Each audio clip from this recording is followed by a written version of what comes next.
Welcome back to the Remix Morning Show, everyone. And I am so excited to welcome our special guest today, Claudia de la Cruz, the co-executive director of the People's Forum. If you're not familiar with the People's Forum in New York City and the amazing work they do, you really need to get hip to them. I'm in the midst of catching up on my summer series classes on Pan-Africanism. Just when you think you know everything or know enough, here comes the People's Forum with great teachers, great information, and a fantastic political education series to humble you and to fill you with so much more knowledge. Claudia, thanks so much for joining us. Thank y'all for having me. Thank y'all. What's up with the ear doctor? I love these sounds. Don't encourage them. Don't encourage them. Hi, y'all. Hey. Welcome. Good to see you again. So, Claudia, I wanted to have you on to talk about this piece of trash right here. Damn. Well, okay. The New York Times in general is a piece of trash. But this article in particular claims that there, as the headline says, a global web of Chinese propaganda leads to this U.S. tech mogul, this guy right here. And this article basically named Code Pink, the People's Forum, and other left and peace and anti-imperialist groups as being a part of this nefarious web of Chinese propaganda or a pro-Chinese propaganda that is really funded by the Chinese government through this one guy. I'm looking for his name because I actually that's Roy Singham, isn't it? Roy Singham. I know Roy Singham. Yes, Neville Roy Singham. And I read the whole article. Because you have to. But I'm reading through this article and I'm like, there's no there there. They present no evidence of any connection with the Chinese government, between, any of these leftists. What is really going on here with this New York Times article, Claudia? What it has always gone on with the New York Times. I think, it's important for us to know and go back to history. And historically, the New York Times has been exactly this.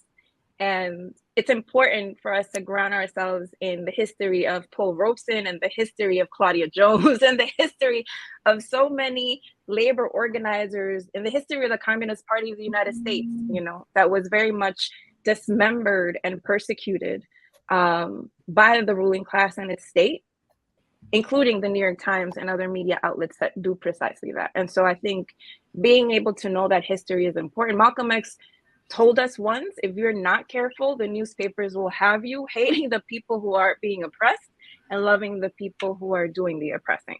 And so we need to be really, really grounded in our legacy of radical revolutionaries to understand what is happening. And we also need to be very grounded on what's happening worldwide today. Like, we're entering a new Cold War, and we need to be really, really clear about the unofficial religion of this country, which is anti-communism. The United States abhors anything that has to do with any type of path outside of capitalism and imperialism. And so anyone who speaks against it, anyone that mobilizes or organizes against it is a target, has historically been a target. Like when you look at the Red Scare and the times of like the original McCarthyism period, we see the orchestrated effort of dismembering Black militancy specifically. At that time, there were a lot of labor organizers. Again, I mentioned Paul Robeson, but W.E.B. Du Bois was persecuted and imprisoned at 80 years old for doing the work that he was doing.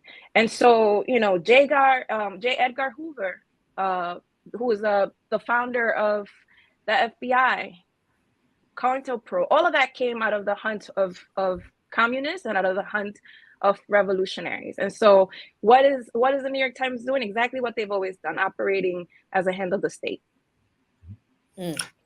I mean, to jump in real quick, like Roy has always been somebody like in terms of organizing, heard of him, don't know him, but I always seek questions and answers like, so who is this dude? What's his history? Who is he given to? How much money he got? So those are all like background, fascinating questions that I'm sure, and even I would say for me, like when I saw that article drop, I was like, oh shit. It's like, oh, and I think it's the second article that's dropped recently. One of several. Yeah, about So apparently he's been put on the radar because if he's not a billionaire, he's close to it. He has a lot of resources, and he gives them out to left causes that he believes in, and creates institutions that he believes in terms of furthering a left pole, and not only internationally and here in the United States. But when you read that New York Times article in particular, it's really just ad hominem attacks, and anything that it doesn't even seek to dissect what he actually believes, as opposed to seeking to say that anything that he does is Chinese propaganda, which is classic New York Times propaganda, as you're saying, as opposed to any real story around even having it, not that I expect this from the New York Times, but any article about anybody who's involved in any sort of political ideas or theories, investigating the ideas, talking about what this person believes and who counters that, or what's the purpose behind the institutions that are being built. I at least would have been satisfied if somebody would do an article like that that Roy participated in, to say these are my intellectual leanings and ideas, because I don't believe, and I'm not saying Roy is this, I don't believe in any shadowy figures giving resources and money. People need to be examined and talked about, and what it is their platforms are and so forth. But this article from the New York Times was just it from beginning to end. If I didn't see the word Chinese propagandists like 45 times, it was almost like a bell or a whistle to go off. So it was nothing investigative about it, and it led nowhere. It said nothing about tying him to anything, which he could even be like halfway thoughts about some sort of foreign intrigue. So what, he knows people in the Chinese government. So do every corporate leader who does business in China know everybody in the Chinese government. And what happened? And suppose his ideas do coincide with the ideas of communism, and or supporting other nation states in terms of their views of how to eradicate poverty and so forth and so on. Again, it's one thing to investigate the ideas. It's another thing to be accusatory and just discard any of the ideas for the purposes, obviously, of American propaganda and capitalist propaganda around who so-called your friends are and your enemies are. I mean, I think that's very important, and I think noticing the way in which the narrative is developed, right? Like kind of creating this narrative that allows for them to, someone like Marco Rubio, come out and say, well, these folks need to be investigated because they haven't signed themselves as foreign agents. Like, this is all a cumulated effort. It's not kind of coming out of a vacuum. There's the reenactment of FARA, that was a law that was created in 1938 to persecute, folks that were working or even traveling or even posing themselves in relationship to the Soviet Union or to China or to Cuba at that particular moment was utilized. It was a law that was put into place precisely to crush any type of solidarity and connection to anything that was socialist or communist. FARA, look it up, because that is what they're utilizing against the African People's Socialist Party right now. That is what they're utilizing around, like, organizers and workers who are of Chinese descent that have relationships with their embassies, with their consulates, and they're being persecuted because they sent a text message, And so it's as simple as that, or because they attended a meeting. And so these are the weapons that are being utilized against movements, against the left. And so some people might read it and be like, okay, well, I'm not connected to this dude or that, whatever, and it's not affecting me. But at the end of the day, anyone who's standing up and doing a certain type of work that is effective in a moment where crisis is deepening, people are feeling it worse every day, and they're coming closer to class consciousness. And this operation is precisely to stop people from moving from class consciousness to socialist consciousness, from moving to a space of saying the Democratic Party, the Republican Party aren't responding to us. We need to create an alternative here and start looking at references outside of the United States into the global South, including Africa, which are leading, like they are in a process where they're leading national liberation struggles at this particular moment. It looks different. It doesn't look like the 60s and 70s, but people are waking up against colonialism. And so if this happens here in the belly of the beast, what repercussions does that have globally to the imperialist project? And so that is exactly what they're trying to squash, like in any way, shape, or form. And they're utilizing every weapon they have in their arsenal. And the New York Times is one of them. Yeah, Claudia, this article did a couple of things, I think, in a very insidious way. First of all, they made claims about leftist groups being, having ties to, the big bad evil communist China. At the same time, the U.S. government and the media is in collusion, hyping up this Cold War against China, right? Mm-hmm. So then there's that. There's this specter of the enemy within that is being used again against leftist groups, peace groups, anti-imperialist groups. We're the fifth column for the Chinese now, instead of being the fifth column for the Nazis or the fifth column for some other foreign country. Right. So that's one implication. The other implication is this idea of you can't trust these leftist groups because look at where their money comes from.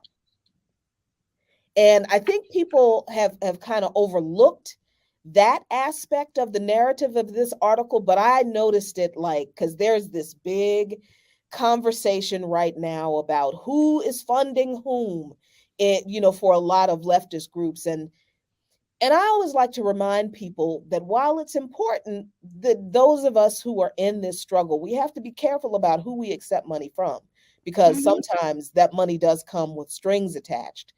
We are in a capitalist system and we are broke. So right.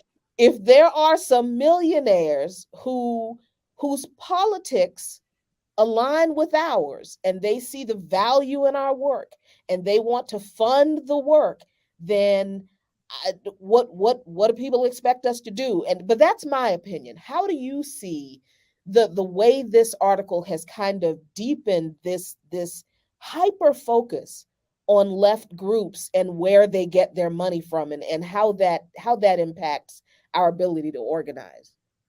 Listen, Jackie, you said that I could curse. I did, because I All do. right, so this is some spooky shit that the New York Times is trying to put out. It's the spook. You know what I'm saying? Like, who is this man? And why is he funding? And behind this funding is that you have to agree to talk nicely about our enemy. That's the kind of narrative behind this shit. And I think it's important for us to think about, and I Kamal mentioned kind of knowing about him. Jared mentioned Roy Singham is a comrade. He's a Black communist. This man is of Indian, Sri Lankan, Jamaican descent. He is not a white funder that has an ultimate motive to dismantle. This man responded to the New York Times saying, I fund these projects because I'm politically aligned with them. Funders, usually, who are funding nonprofits in this country, fund based on deliverables and the capitalist agenda that they have. And so ultimately, when we think about history, we think about Marx. Engels was necessary for Marx to do the work that he needed to do. You will always need comrades who are in a position to be able to finance the work that is done, because ain't nobody got shit. precisely because we live in a capitalist system. And there are infrastructure that needs to be created.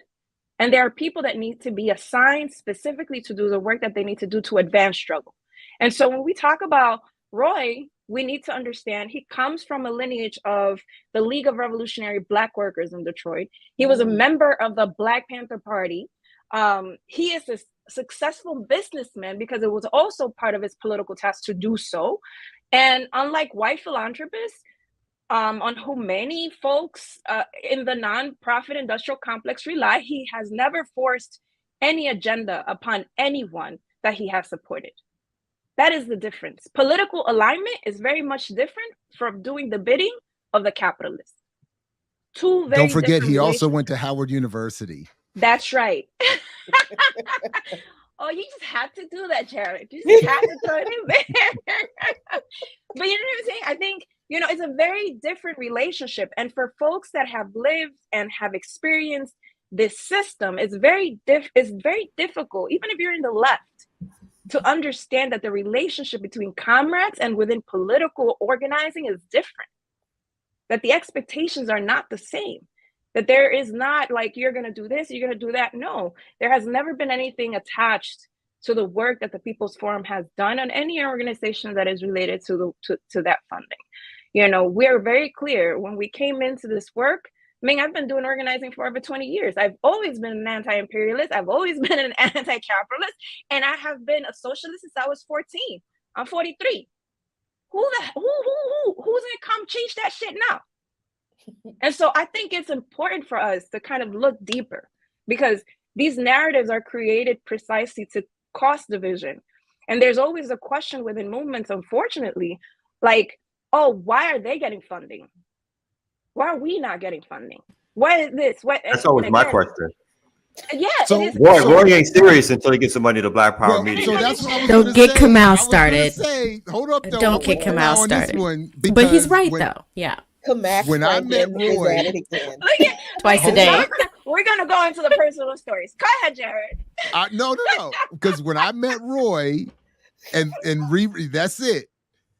Reading through the article. First of all, Claudia and Jack, everything you all have said, the context is perfect. But reading through the article, I'm like, other than the People's Forum, he seems to be having the same problem he had when he met me and Glenn to fund the first round of Black Agenda TV. And he was talking about, I can't find Black outlets to support. So Roy, my man, let's reconnect. Run us some bucks.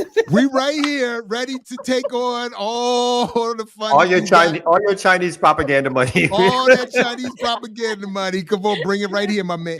But no, but to your point, Roy was very clear. Because look, I'm seeing I saw the People's Forum listed, shout out, all respect due, but it's a lot of code pinks. I know he married into that family or whatever. It's a lot of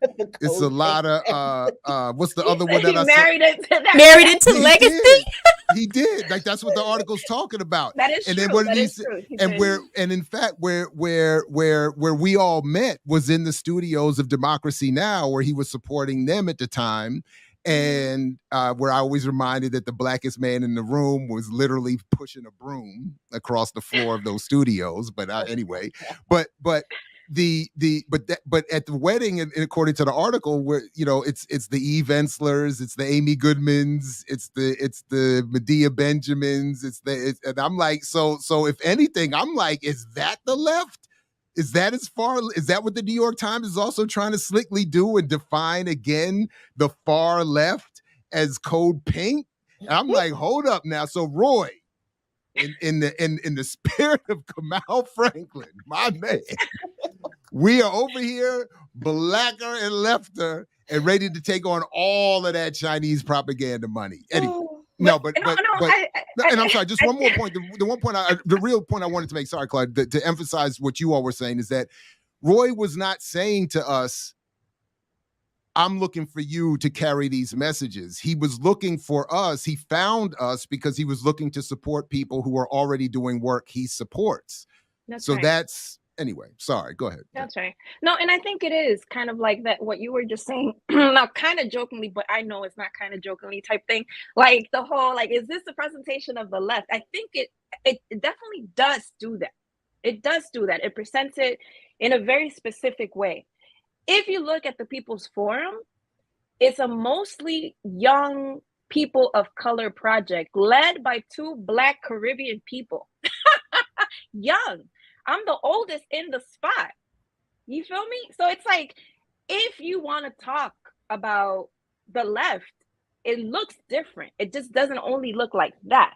But there's a specific reason why they also talk about the left in that way.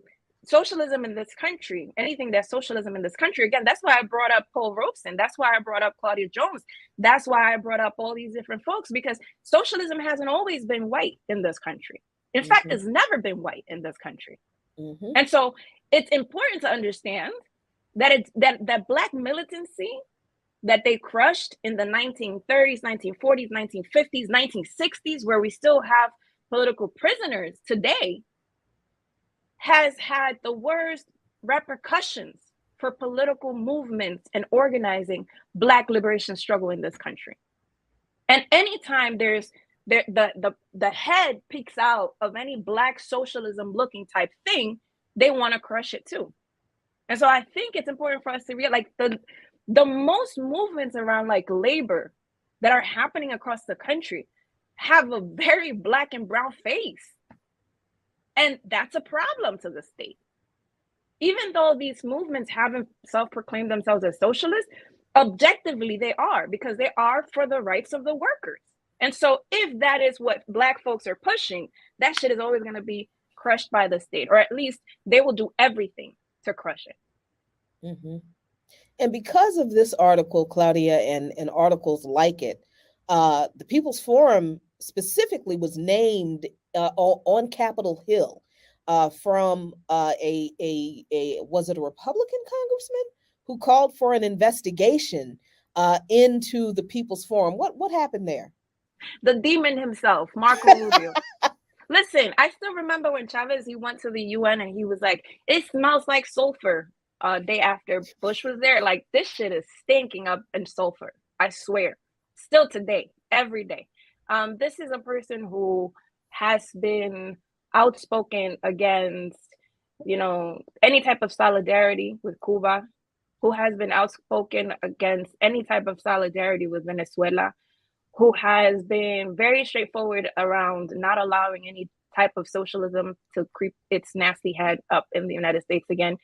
I mean, he's clear. I think we need to get clear. He's very clear, and so it's on brand for him to do something like that, including in the letter that he sent to the DOJ. It's kind of like, I've been telling y'all to do this and you haven't done this, like he is committed. And so I think on our ends, we need to get the same level of commitment to not allow for these mofos to do what they've been planning to do and have done historically. Like, it's a different historical context. We should learn from history, and we should learn that none of them, not Republicans or Democrats, are going to save us. That we need to be able to do the organizing, the agitating, the mobilizing, the educating of our people, because we can't leave it to the New York Times to do that, and we can't leave it to these politicians either. And on its face, that if the New York Times writes an article about you that's negative, the left needs to look more deeply into how they can support you, because it means that your work is being impactful, and it means that your work is not controlled by the two-party system. It means your work is not controlled by the agreed upon capitalist class in terms of what you should be promoting and instituting. So for me, that's a bellwether of good work, not a bad work. When the New York Times writes puff pieces about you being sort of a great social justice warrior or a leader of this or a leader of that, that's when you should get worried about people. People should be like, oh, I'm doing something wrong here. Because if the New York Times endorses your politics, it means that they think that you can be moved or are moving or already there in terms of being in the pocket of the capitalist system and working directly with getting people to support usually the liberal wing of the Democratic Party, because that's where we are supposed to be seeking our salvation from. That's where we're supposed to be putting our energies into. So I think Roy should cut that article out and put it up as a show of honor that the New York Times actually decided to write a propagandist piece against him, because it means that the work is in some ways either scaring him, it's been noticed, that, and I think they even made a reference to a passing reference that videos that either have been promoted or whatever have gotten, if not hundreds of thousands, if maybe even millions of views, which means it's getting out there. And again, whether we like it or not, sometimes it takes the resources that we don't have to push some of this stuff forward. And we have to figure out ways in which, I think this is all on the table again. I'm all for people like a Roy. I think Jim Chambers, someone who's coming on the scene more because of the resources he just got from his family and is trying to fund left projects. He gave money to community movement builders. I think all of these people should be, quote unquote, examined. I think they believe that they should be, I'm assuming, should be examined, not from a perspective of a propagandist newspaper, but from the perspective of left radical comrades that says, hey, you're doing this. Why are you doing this? What is your ideological philosophy around doing this? What are you supporting? Blah, blah, blah, blah. Anybody, any of us who step out and say we're working for the people can be examined and obviously not pillared or whatever, but should be answering questions about our politics, what we are trying to do, what our work is. Once you stand up and makes those kind of pronouncements to me, then all of us are then open to some dialogue around what our work is, right? So, but I think they should be hanging that up there and putting a frame around it and being like, this means my work is doing something good, because they've tried to make folks believe that I'm some propagandist agent for the Chinese government. And Lord knows I can't think for myself or have ideas outside of what you tell me my ideas should be. So, my only fear is that not enough of us on the left will be able to distinguish between those named in that article who will take false credit for being more left than they are. And I will continue to say and pass the word to her, because she does not know this. She still, I don't think, knows this. Medea Benjamin, be careful riding those bicycles in the streets. Only my quick reflexes it's by the grace of my quick reflexes that she's still able to do her good work that she's getting all this credit for in these articles, because she damn sure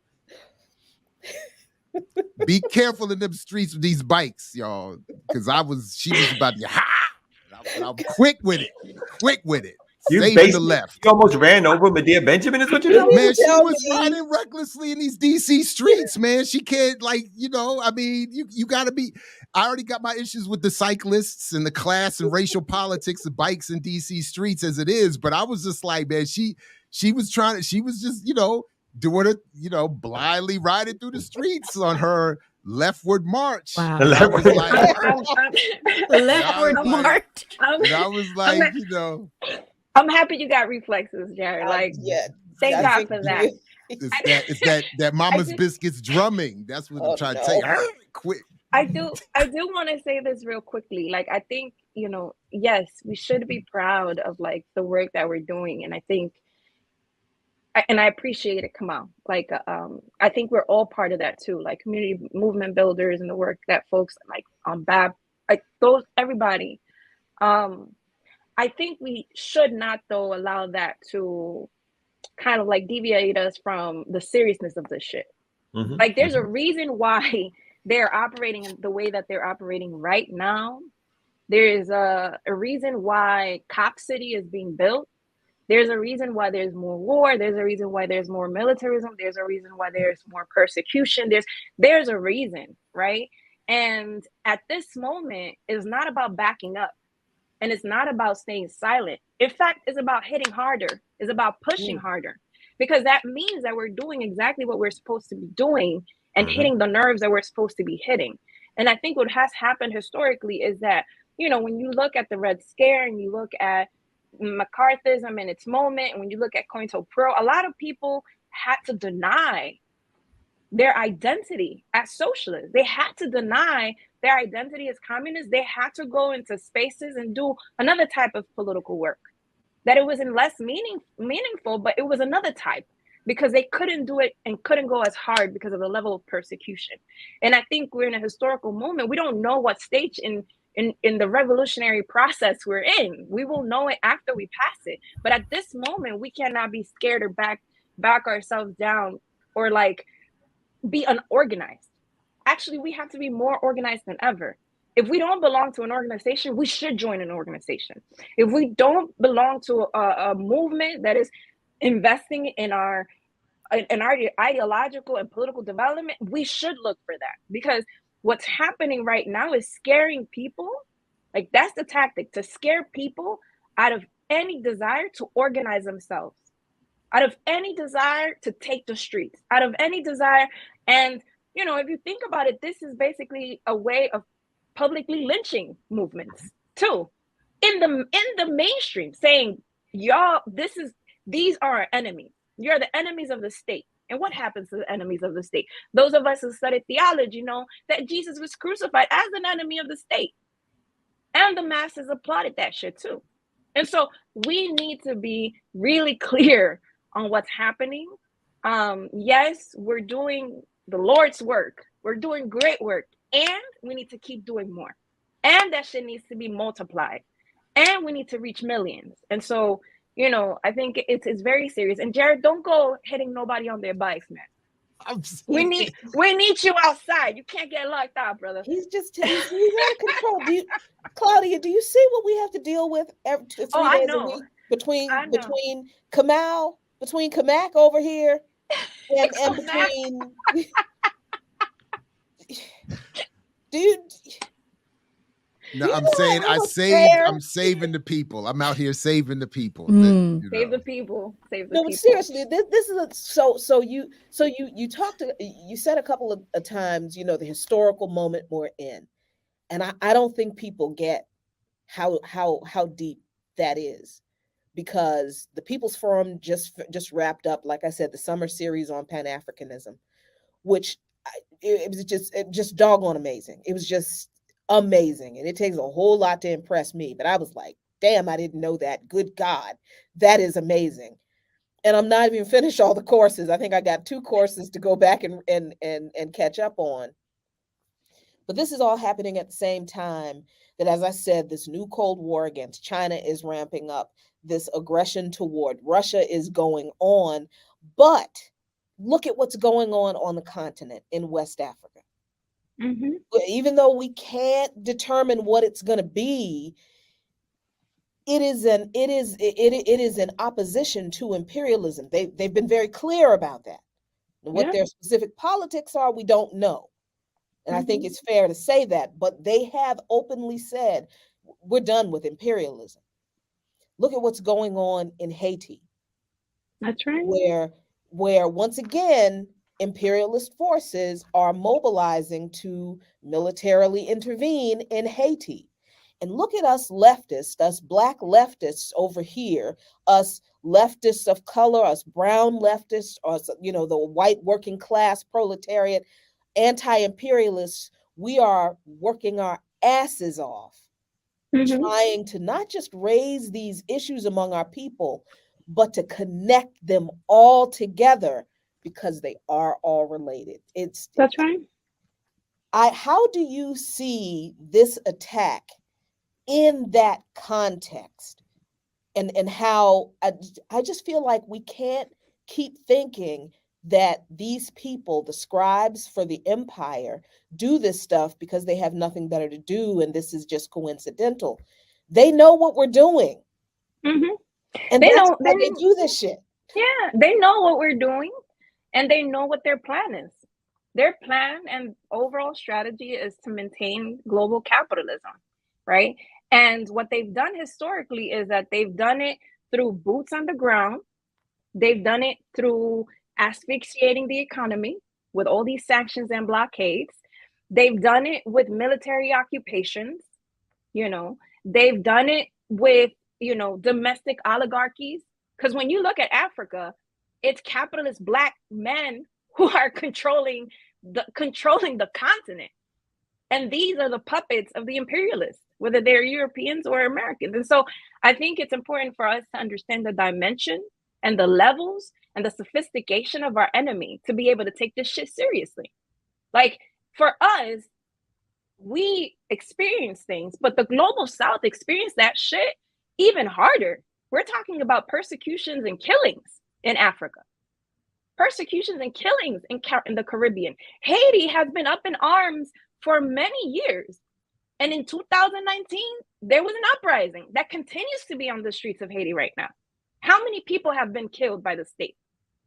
How much of an intervention has the US had there? And so, like, we need to be clear that we're talking about the lives, the lives of people. It's an urgent thing.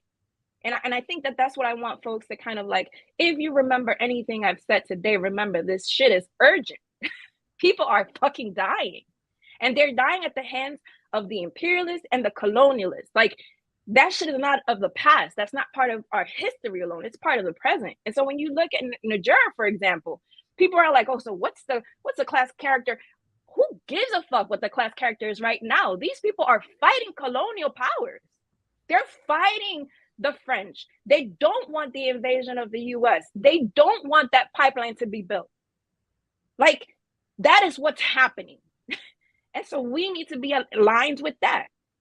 When things develop, it will develop. And hopefully there will be an intervention that allows them to move away from capitalism, that moves away from neocolonialism. And I think at that, to a certain extent, that shit is clicking. Like, you cannot have the full liberation of Africa or any other country that has been a neoliberal country that has been impacted by imperialism if it's not anti-capitalist. It will kill itself. Ultimately, it will kill itself. It will eat itself. And so I think that there's a lot at stake. It's at very high stakes right now, where countries are fighting for overall hegemony. You know, the United States is fighting to maintain it with all of its might, utilizing hybrid wars, which is the way, like, the many types of war: economic war, political war, social and cultural war. They're legal, so lawfare is also a thing. And so they're utilizing all of their cards to be able to make sure that they maintain the dominance over the world. And what's happening is that multipolarity is creeping its head and it's saying, well, actually, we don't need to be all socialists, but we do need to acknowledge that we have one enemy. And that one enemy is U.S. imperialism. That is big, because you're talking about a lot of people. A lot of people trying to do work with China, trying to do work with Russia. The U.S. ain't going to just take that lane down. And so we need to be clear of the moments in which we are going into. We need to read the signs of the time. There's a reason why the Supreme Court is taking the steps that it's taking. There's a reason why the politics are the way that they are, where they tell us that every election period, I hear this shit and it drives me crazy. This is the most important election of our lifetime. Exactly. As if these mofos are going to change shit. And every 4 years, we put our dreams and aspirations and our livelihoods at the hands of these thieves. Because that's what they are. They're thieves. And so we need to do more. We need to do better. And so the times, these are the times. If we don't do the shit we're supposed to be doing now, we're going to be going back 50 years. If you have an 1938 policy creeping up again and saying, well, anybody that does this type of work is subjected to investigation and possibly being locked up. I mean, come on now. Mm-hmm. I was just at a forum and we were talking about the recent arrest here just a few months ago now of the Atlanta Solidarity Bail Fund, SOL Fund. And they were talking about how they had a bail fund. And after the arrest, they were asking me a question, basically, they were saying after the arrest, they took down the fact on their website, they took down the bail fund. They said it was still operating and so forth, but they thought there was a certain nervousness around it. And they asked me whether or not I thought that was a good idea or not. And I was like, no, it's the total opposite of what you should be doing. You have to show solidarity with folks when they're coming under attack the way they are. And again, here in Atlanta, where there's 46 people charged with domestic terrorism, we have to show solid. We can't run away from these folks. I know it can be scary because the state has the use of violence, right? The use of propaganda, the use of its jails and prisons, the authority of law. So no one is saying it's not scary. But if we get scared and hide and run back and not confront, then that is exactly what they're hoping for. And then so we don't come out and talk about an article like this in the New York Times and then try to let folks, one, understand the propaganda value or the ways in which it comes out of a propaganda narrative. And then two, who is this person and what is their movement politics again, and how they've been part of movement for decades, even if you don't know them, right? If just because you don't know them doesn't mean they don't have a history. And sort of you don't find out that history and try to investigate and figure out, oh, that this person has been on the side of the people. They're not just somebody that they can create a straw man out of and then say these things. And again, when people read the New York Times, they just believe it. It is like the propaganda is trained so hard that unless there's alternatives that fight back against what the New York Times says, it becomes for folks basically the truth as they know it. So I just want to echo everything that you said, Claudia, that we are in a certain time period in history, which I think is we've been in for like probably the last 15, 20 years, actually, where there is the issue of the West and capital not necessarily falling apart right away, but the challenge of capitalism and its ways in which it is bringing more poverty, with the ways in which it is disassociating itself even from the white working class, the ways in which money is being hoarded, the ways in which capital is moving and it's no longer within national boundaries, but it is fully transnational. All of those things are having an impact, and the ways in which people are looking at them, counter strategies, again, like you said, not just socialists, but countries that may not be socialist, but still are challenging U.S. hegemony. This is the world that we're living in at this particular time. For those of us who consider ourselves left, socialist, radical, nationalist, revolutionary nationalist, or whatever, communist, whatever it is, anarchist, whatever it is, what is it that we need to be doing these time periods, i.e. joining organizations, creating alternative strategies, putting out alternative uses of propaganda, organizing. What is it that we should be doing during this time period that gives us an opportunity to fight back against the power of capital? And I think that's the stage that, that's the ways in which we need to really understand what's happening currently, what will probably be going on for another time period, because it's either going to go one way or another. Either we're going to defeat some aspects of capital, create some bastions of liberated territory, or we're going to get defeated. And the fastest way to get the left defeated is for the left to fall apart, to attack itself, to point fingers, to believe the propaganda of its enemies, to not figure out how to have its fights, but to keep on going. Those are the ways in which the left can get defeated. And so people have to understand that these propaganda tools by the state, by capitalist class, are meant to hurt us and disband us and make us point fingers at each other. And we have to be able to not fall for that trap once again. Claudia, before you say anything in response, could you add to that, if I could just vegan sausage back off of Kamal's point there real quick? What is going on and just this 3 days a week for me. I don't know. Thanks for that segue, Jerry. And I'm just because since the People's Forum got called out in this, I just, if you could just add to your response something specific about what the People's Forum actually is. You said a little bit, but maybe just sort of reiterate what the People's Forum actually is, what it is advocating, what we can look forward to coming up. And as someone who completely failed on his commitment to that Pan-African course this summer, it was remarkable. So it's all, I mean, but just, if you could just, in terms of what Kamal is talking about, what is the People's Forum actually doing, advocating, and anything else you'd like to say, please? Well, I'll share this, Jar. You could study on yourself, you could do the self-study. We have a self-paced track, so you can have access to all the material that you need, or go through the 6-week course on your own time. So that's that's kind of the idea behind a lot of the courses and a lot of the work that we do at the People's Forum.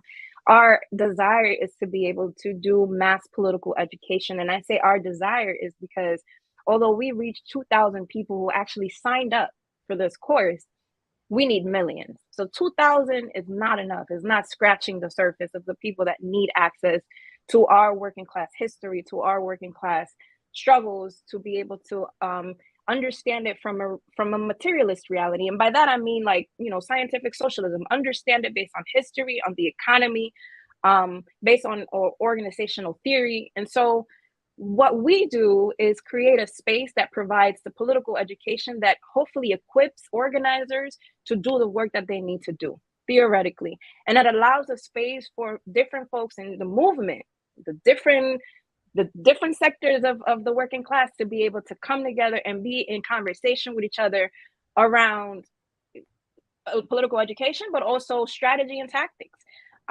We create a space for education that is primarily through the courses, through lectures, but we also have book talks. We have the 1804 bookstore that is mostly socialist, communist books, because we also need our own books to read. And there's been a lot of our people who have created the theory we need to be able to advance the movements the way that we need it. So we have the bookstore, we have a cafe where people come in, drink coffee, you know, break bread together. We devote a lot of our time also to culture. So there's, you know, arts workshop that we have that provides classes and provides space for different organizations to utilize the artwork, the art space, to be able to do banners and do all sorts of, you know, artistic expression. And so we have a space that ultimately serves as a home and as an infrastructure for movement. We understand that we cannot have any transformation happen if we don't do this internationally.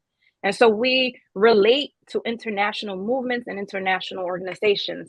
A lot of our model for political education is inspired by the ENFF. The ENFF is the political education school from the landless peasant movement in Brazil, which has over 30,000 members. It's one of the largest movements in Latin America. And so, you know, we take a lot of examples and we take a lot of references from the Caribbean, from Latin America, from Africa. We have comrades that are also engaged in political education elsewhere and have come through and taught in the Pan-Africanism course. We had comrades from Zambia. We had comrades from Ghana, from El Congo, who shared their experiences. We had someone come in and do the first week from South Africa. You know, so we are trying to do our best to put forth our contribution and our intervention in this political moment around the political education that was stripped from us when they killed or imprisoned our elders who were reading Mao, who were reading Marx, who were reading Engels. Like, if you look at the list of shit that George Jackson was reading in prison, like, he was not reading no weak sauce. I was gonna say a name of a book, but I will tell y'all later. But he was not reading anything weak. You know, he was actually reading hardcore communist theory. And so how else are we going to have a sharp analysis of what's happening historically? How else are we going to understand how class society developed? How else are we going to move away from this, you know, lack of confidence in engaging with political economy? We need to know political economy. And actually, it's not that hard to understand political economy, because we ourselves, we live and unfortunately depend on political economy to live.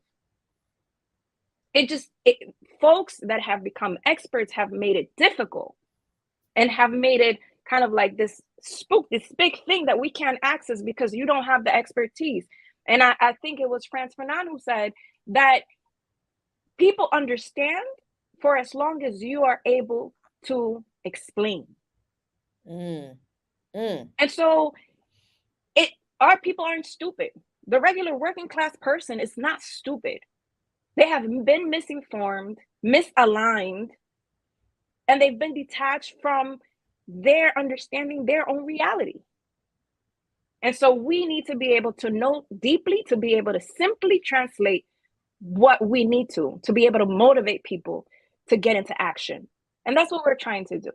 And to do that in this country means being targeted.